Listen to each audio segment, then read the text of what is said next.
आप छात्र हो, आप बेहतर पढ़ाई करना चाहते हो। एक बेहतर छात्र को बनने के लिए सबसे महत्वपूर्ण शरीर का कौन सा अंग है जो उसको विकास करने की जरूरत पड़ती है? बताओ। माइंड, मस्तिष्क।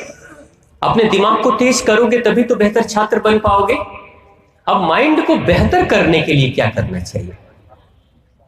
काजू खाना चाहिए, बादाम खाना चाहिए। आप इंटरनेट पे, यूट्यूब पे देखोगे, वीडियो में देखोगे, आप टीवी पे देखोगे, काजू खाओ, बादाम खाओ, तो ये खाओ, तो वो खाओ, 50 चीजें खाओ। क्या खाओगे? योगा करो। गुड, बहुत अच्छी बात, तालियां बजा दो योगा के लिए। और क्या करना चाहिए दिमाग को तेज करने के लिए? मान लो अगर हम कहते हैं काजू खाना चाहिए, तो बेचारे वो बच्चे जो बहुत अमीर घर के हैं, खूब काजू घर में है, चलो काजू खा लेंगे। बेचारे वो बच्चे जो नहीं, जिनके पास पैसे हैं, वो कहां से काजू खाएंगे? तो दिमाग को तेज करेंगे कैसे? आप अपना दिमाग तेज करना चाहते हो? कितने लोग चाहते हो दिमाग तेज करना? छोटे बच्चे भी चाहते हैं। देखो, बहुत बढ़िया, अच्छी बात। देखो, दिमाग तेज कैसे होगा? दिमाग तेज करने के लिए क्या करना? बस एक सिस्टम समझ लो। दिमाग की कुंजी, जैसे आपके घर में टीवी है ना, टीवी का रिमोट कंट्रोल कहीं और होता है और टीवी कहीं और चलती है। रिमोट कंट्रोल को छूकर आप टीवी के चैनल को बदल सकते हो। उसी तरीके से बिना दिमाग को छुए हुए दिमाग को तेज कर सकते हो। कैसे करना? आप विज्ञान में आपने पढ़ा है, चित्र देखा है दिमाग का, और आपने चित्र देखा है अपने पेट का। पेट कैसा दिखता है? पेट की आकृति देखी आपने? पेट में कैसा दिखाई देता है? ऐसा दिखता है, जिगजैग जिगजैग दिख रहा है ना। हमारी जो आंतें हैं, छोटी और बड़ी आंत, वो कितनी लंबी है? कितनी लंबी है? बड़ी आंत और छोटी आंत दोनों मिलाकर लगभग 7 से 7.5 मीटर की है। गुरुजी सही? 5 मीटर से लेके 5 मीटर तो छोटी आंत के आसपास होती है और 2.5 मीटर के आसपास लगभग बड़ी आंत हो जाती है। हमारी माएं जो घर में साड़ी पहनती है, वो कितनी लंबी होती है? 5 मीटर। 5 मीटर की साड़ी इतनी दूर में आ गई और ऊपर से 2.5 मीटर और 7.5 मीटर लंबी साड़ी समझ लो, पाइप लाइन आपके उस छोटे से मध्य प्रदेश के अंदर है। अब उसी में खाना जाएगा। खाना कैसे घूमेगा? लगेगा जैसे कि काठमांडू की पहाड़ियां हैं, टेढ़ी मेढ़ी। खाना घूमता है, जिगजैग जिगजैग, कितना घूमता होगा। उसी पाइप लाइन में कहीं कैल्शियम उस पाइप से खींचा जाता है भोजन से, कहीं मैग्नीशियम, कहीं पोटेशियम, कहीं सल्फर, कहीं आयरन होता है ना। दिमाग तेज करने के लिए क्या करना है? याद रखो, कुछ चीजों को ध्यान दो जरा। आपके जीवन में जो घटनाएं घटती होंगी उसके ऊपर जरा याद करो। अब तो बड़े हो गए हो तो ज्यादा फर्क नहीं पड़ता होगा। याद करो, जब आप छोटे थे, जब आप थोड़े बच्चे थे, जब आप मिडिल स्कूल में पढ़ते थे, एग्जाम के वक्त क्या कभी आपका पेट खराब हुआ? एग्जाम के वक्त कभी पेट में दर्द हुआ? कभी हुआ किसी के? चिंता हुई? कभी जब डर लगा, कभी भय हुआ किसी भी बात से, तो क्या आपको खाने की इच्छा उस समय होती है? भूख लगती है? कभी क्रोध जगता है तो क्या आप खाना खाते हो? नहीं ना। जबकि क्रोध जगा या भय जगा, वो कहां पे? वो तो मस्तिष्क में ना। मस्तिष्क ने सोचा ना कि मैं डर रहा हूं, मस्तिष्क ने क्रोध किया ना। लेकिन भूख का संबंध तो आपके पेट से है ना, तो पेट ने क्यों नहीं खाना खाया? जब आपका मस्तिष्क अस्त व्यस्त रहता है तो ऑटोमेटिक पेट भी अस्त व्यस्त हो जाता है। छोटे बच्चों से जाकर पूछना, एग्जाम के पहले बहुत टेंशन, बहुत प्रेशर में बच्चे, खास तौर से मैट्रिक के एग्जाम में बच्चों के ऊपर माता पिता जब बहुत प्रेशर बना देते हैं, बेटा फर्स्ट डिवीजन से नीचे और डिस्टिंक्शन से नीचे मार्क्स लाया तो छोड़ूंगा नहीं। बेटे के ऊपर, बेटियों के ऊपर इतना टेंशन कि एग्जाम के एक दिन पहले ही पेट खराब हो जाता है। आप लोग के तो नहीं होते? नहीं होते, क्योंकि मजबूत हो आप लोग। गुरुजी लोगों का आशीर्वाद है, आप लोगों को शारीरिक श्रम करते हो इसलिए मजबूत हो। नहीं तो ज्यादातर दिल्ली और मेट्रो सिटीज के बच्चे तो बीमारी हो जाते एग्जाम के समय पे।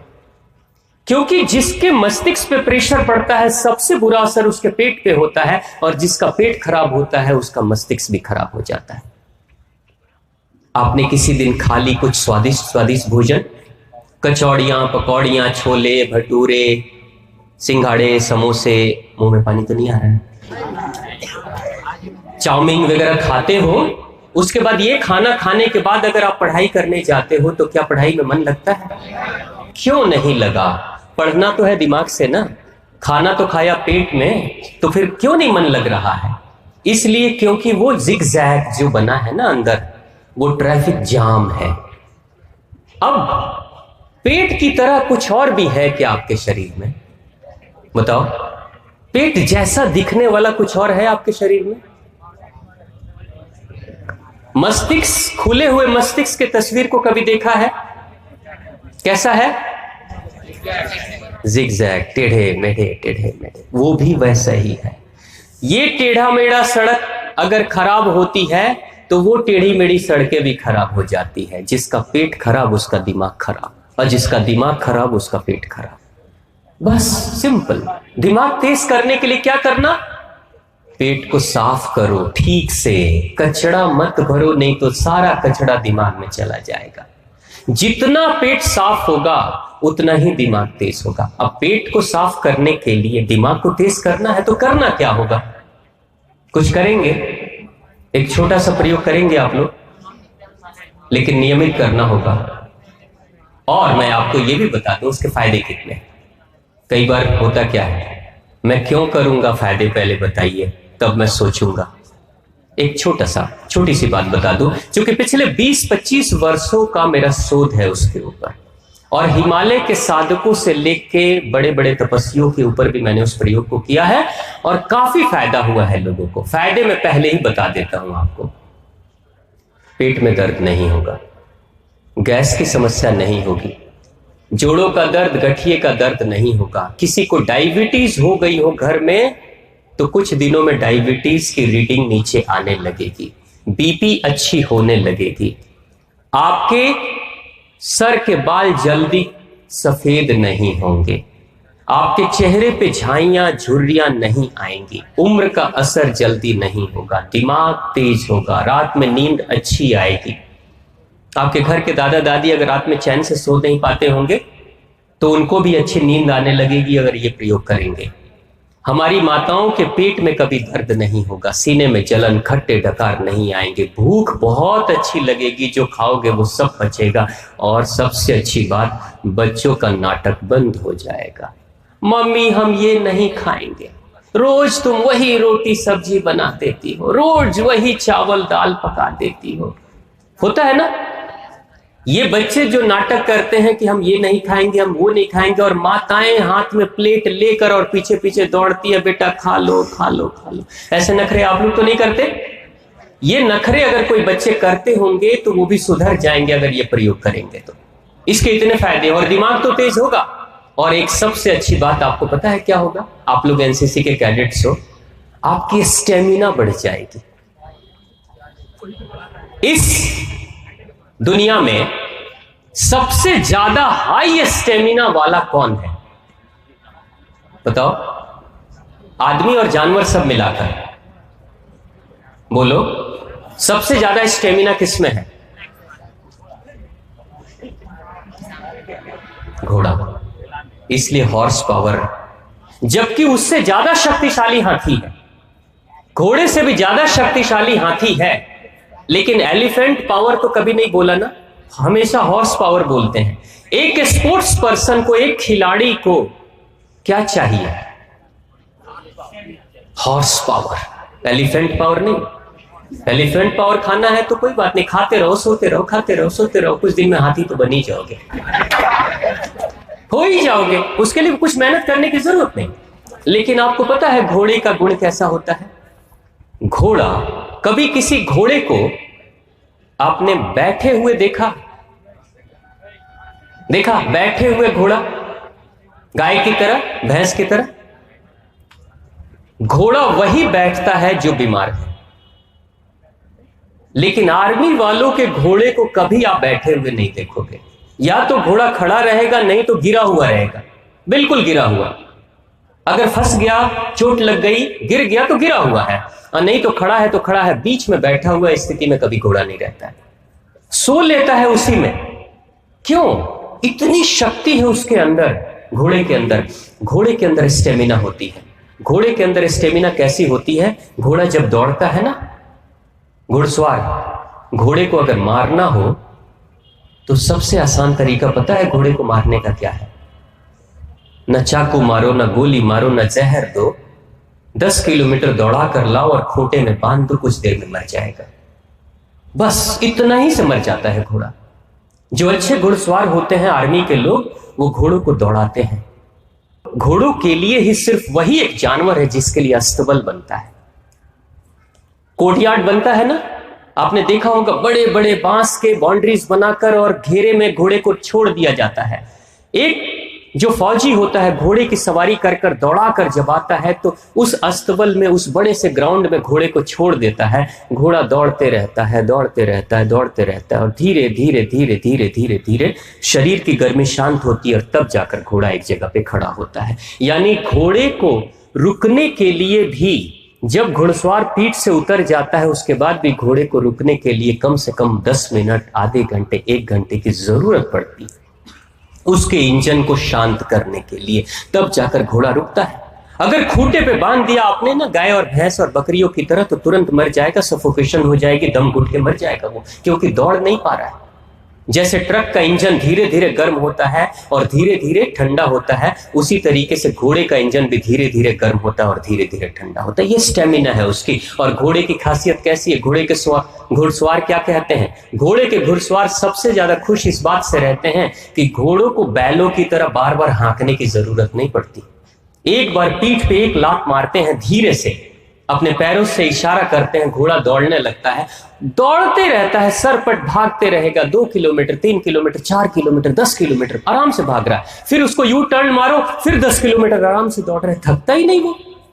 इसलिए इतना स्टेमिना है उसमें। स्टेमिना इसलिए इतना है क्योंकि हमारे जो लंग्स है ना, फेफड़े, ये मधुमक्खियों के जाले की तरह इसमें छोटे छोटे छिद्र होते हैं। उन्हीं छिद्र के अंदर ऑक्सीजन भरी रहती है, जिसका ये लंग्स जितना ही ब्लॉक रहता है उतना ही कम स्टेमिना उसकी होती है। और जितने ही छिद्र खुले रहते हैं इंसान के और जितनी ज्यादा ऑक्सीजन भरी होती है उतनी ज्यादा स्टेमिना उसकी बढ़ जाती है। योग प्राणायाम कराने में कराया क्या जाता है? सांसें तो लेना और छोड़ना।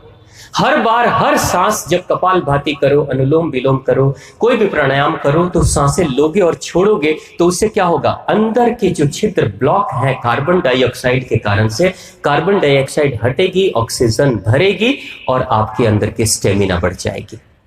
बस स्टेमिना बढ़ाने के लिए योग प्राणायाम करते हैं। लेकिन इस लंग्स का, अगर किसी को दमे की शिकायत है तो दमे की शिकायत सिर्फ फेफड़े के कारण से नहीं होती है। दमे की शिकायत बड़ी आंत के अंदर की गंदगी के कारण से, बड़ी आंत की गंदगी से जाम है अगर वो आंत, तो फेफड़ा जाम हो जाएगा, सांस लेने में दिक्कत होनी शुरू हो जाएगी।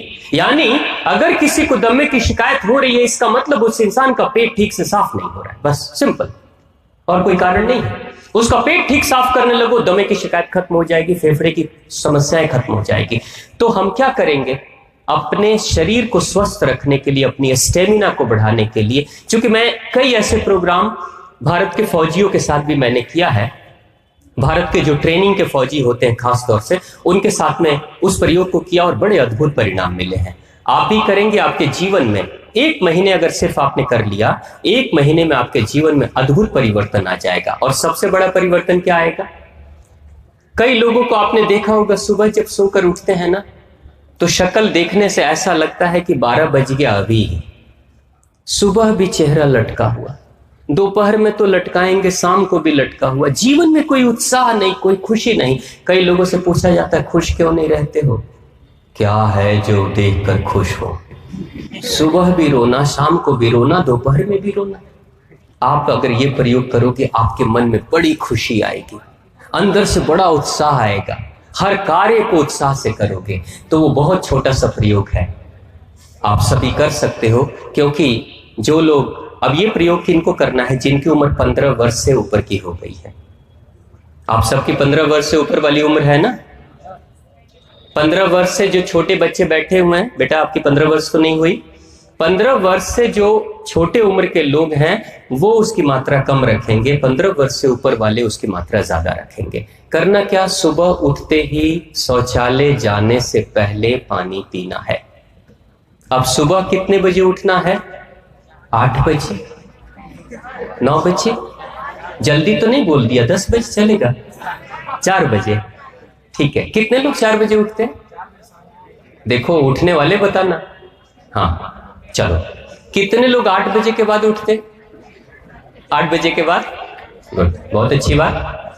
देखो क्यों सुबह बोला गया उठना, आपको पता है एक बात, आपके घर में तो अच्छा है, कोई सभी लोग स्वस्थ हैं, कभी कोई मरीज, हार्ट अटैक का मरीज अगर कोई हो ना, जिसकी बीपी बढ़ी हुई है, जिसको दिल के दौरे पड़ने की शिकायत होती है, अगर वो इंसान, कभी कोई इंसान जिसको हार्ट अटैक की समस्या होती है, आपको पता है हार्ट अटैक अगर अटैक कभी पड़ता है, दिन में अगर किसी को हार्ट अटैक के दौरे पड़ते हैं तो बड़े धीमे दौरे होते हैं, दिन में इंसान कई बार बच जाता है, लेकिन रात्रि, आधी रात्रि के वक्त अगर किसी को हार्ट अटैक के दौरे पड़ जाते हैं तो उस इंसान के बचने की गुंजाइश कम रहती है, वो ज्यादा तेज स्ट्रोक लगता है रात्रि में। क्योंकि हमारी जो प्राण की शक्ति है, वो प्राण की शक्ति हमारी हमेशा एक जगह पे नहीं रहती। कोई, आपने कभी सोचा हमारा प्राण कहां रहता है? वो ट्रांसफर होते रहता है। रात के, आधी रात के वक्त में हमारी प्राण की शक्ति हमारे फेफड़े और दिल के आसपास में होती है, प्राण की शक्ति यहां पे रहती है आधी रात के वक्त। इसलिए आधी रात के वक्त अगर दिल का दौरा पड़े तो प्राण की शक्ति बहुत तेज है, इसलिए दौरा भी बहुत तेज पड़ता है और बचने की गुंजाइश कम रहती है। आधी रात के वक्त प्राण की शक्ति यहां होती। अब आधी रात के बाद लगभग 3 बजे के बाद रात्रि में प्राण की शक्ति शिफ्ट होती है और चली जाती है बड़ी आंत में, और बड़ी आंत में जब शिफ्ट होती है तो बड़ी आंत की ऊर्जा बढ़ जाती है। अब सुबह के वक्त में जो गुरुओं ने कहा कि सुबह उठो, शौचालय जाओ, पेट की सफाई करो, क्योंकि बढ़ी हुई शक्ति के समय अगर पेट की सफाई, बड़ी आंत की सफाई करोगे तो बहुत आसानी से बड़ी आंत की सफाई हो जाएगी और शरीर की सारी गंदगी बाहर निकल जाएगी। इसलिए गुरुओं ने कहा कि सुबह उठकर जल्दी फ्रेश होना चाहिए।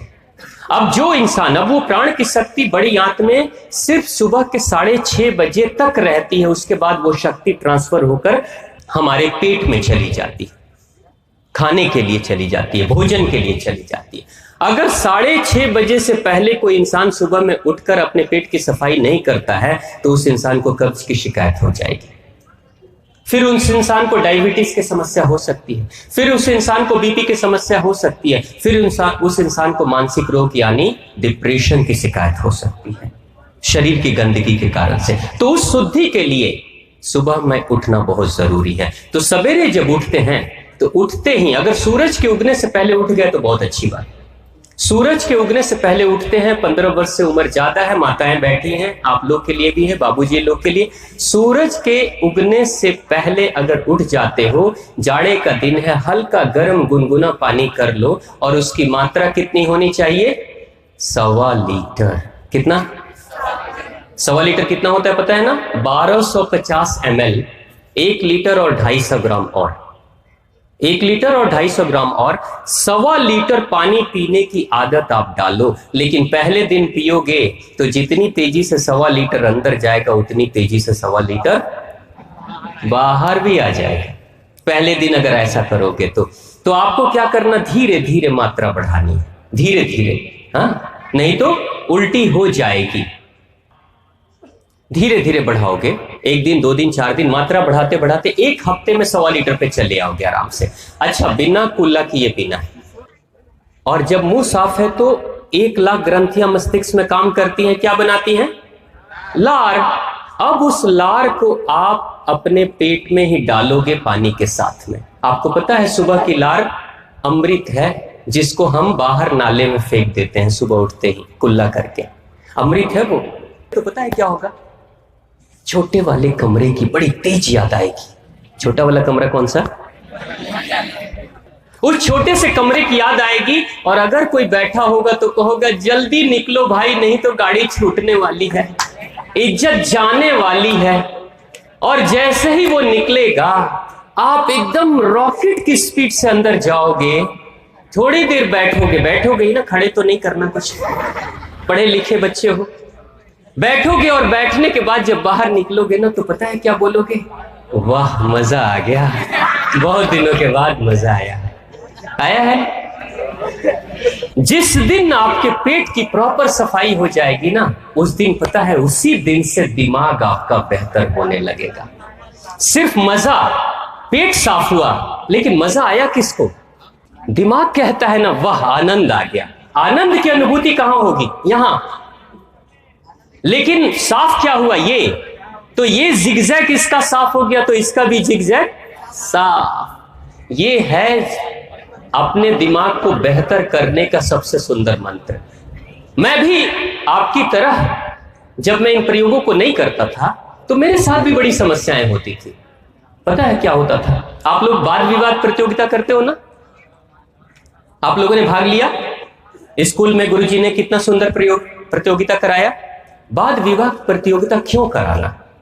दिमाग के मस्तिष्क को, यादाश्त को बेहतर करने के लिए, आपके अंदर के आत्मविश्वास को बढ़ाने के लिए, आपके अंदर के कॉन्फिडेंस को बढ़ाने के लिए। मैंने भी बचपन में जब मैं चौथी क्लास में था तो पहली बार वाद विवाद प्रतियोगिता में मैं भी भाग ले लिया, और जो निबंध था वो तुलसीदास जी महाराज के ऊपर था। अब बड़ी तैयारी करके तो मैं आया, मेरे को कुछ दोस्तों ने कहा कि भाई मत जाओ, वहां जो जाता है वो भूल जाता है, लेकिन फिर भी मैं जिद करके आ गया। अब जब बोलने की बारी आई, सारे बच्चे मेरे मित्र सभी बैठे हुए थे साथ में, मैं खड़ा हो गया। अब तुलसीदास जी महाराज एक महान रामचरितमानस की रचना किया, तुलसीदास जी ने ये किया वो किया, तुलसीदास जी का जन्म, तुलसीदास जी, गुरु जी बगल में बैठे हैं, बोलो बेटा बोलो बोलो, तुलसीदास जी।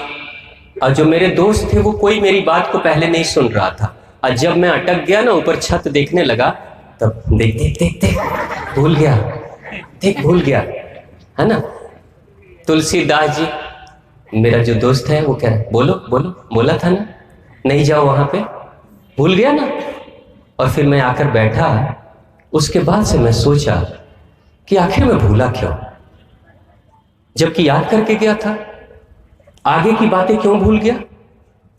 इंफॉर्मेशन जो होती है ना, सूचना, वो यहां मस्तिष्क में रहती है, और सूचना छोटे छोटे टुकड़ों में रहती है। सूचना जैसे नदी को देखा आपने, नदियों में छोटी छोटी नावें बहती हैं, छोटी छोटी नाव। एक सूचना अगर आती है दूसरे नाव के पास, मान लो एक सूचना वाली नाव बह रही है पानी में, दूसरी सूचना वाली नाव बह रही है पानी में, तीसरी सूचना वाली नाव बह रही है पानी में। जो इंसान पानी पीना शुरू करेगा, आपको पता है आपके ब्रेन में पानी की मात्रा कितनी है? लगभग 80% से ज्यादा पानी ही होता है ब्रेन के अंदर। और पानी के माध्यम से, उस फ्लूइड और लिक्विड के माध्यम से हमारे अंदर की सूचनाएं तैरते हुए आती हैं और हमारे आगे के तरफ में यहां आती है, तब हमें बातें याद आती। कई बार आपने देखा होगा, अपने पुराने मित्र को याद कर रहे हो और नाम भूल रहे हो, उसका नाम तो मुझे याद है लेकिन अभी याद नहीं आ रहा है, ऐसा होता है ना। और अचानक क्लिक किया, अरे हाँ उसका नाम रमेश है, उसका नाम सुरेश है, उसका नाम ये है, होता है। ये जो फ्लो ऑफ इंफॉर्मेशन है, सूचनाएं हैं चारों तरफ से, ये हम सबके दिमाग में बिखरी बिखरी सी हुई है। लेकिन जब इंसान पानी पीने की आदत डाल लेता है, ये इस प्रयोग शुरू कर देता है, तब क्या होगा? उस पानी के माध्यम से, अब एक बात सोचो, नदी अगर सूख जाए तो क्या नाव तैर पाएंगी? नहीं ना। उसी तरीके से दिमाग जिसका सूख गया है, उसके जीवन में भी फ्लो ऑफ इंफॉर्मेशन, सूचनाओं के आने का जो प्रवाह है वो स्लो हो जाता है। इसलिए वो इंसान सब कुछ पढ़ते हुए भी भूल जाता है। तो अपने ब्रेन को, अपने मस्तिष्क को बेहतर करने के लिए भी ये प्रयोग करना शुरू कर दो। कल से शुरू करेंगे सब लोग? कितने लोग करेंगे? पक्का? माताएं नहीं करेंगी, आप लोग भी करेंगी? जरूर करिएगा, बहुत अच्छा परिणाम मिलता है। और 1 महीने सिर्फ आप कर लोगे तो जीवन में अद्भुत परिणाम मिलेगा। और यही यही भगवान श्री राम को भी उनके गुरु ने सिखाया था। सिर्फ किताबों की शिक्षा मत ग्रहण करो, किताबों के साथ अपने शरीर को भी बेहतर बनाने की कोशिश करो, क्योंकि अच्छा छात्र वही होता है जिसका शरीर स्वस्थ और तंदुरुस्त होता है, और अच्छा छात्र वही होता है जिसका मन बेहतर होता है और जिसकी याददाश्त अच्छी होती है। निश्चित तौर से वो जीवन में बेहतर कार्य कर पाता है।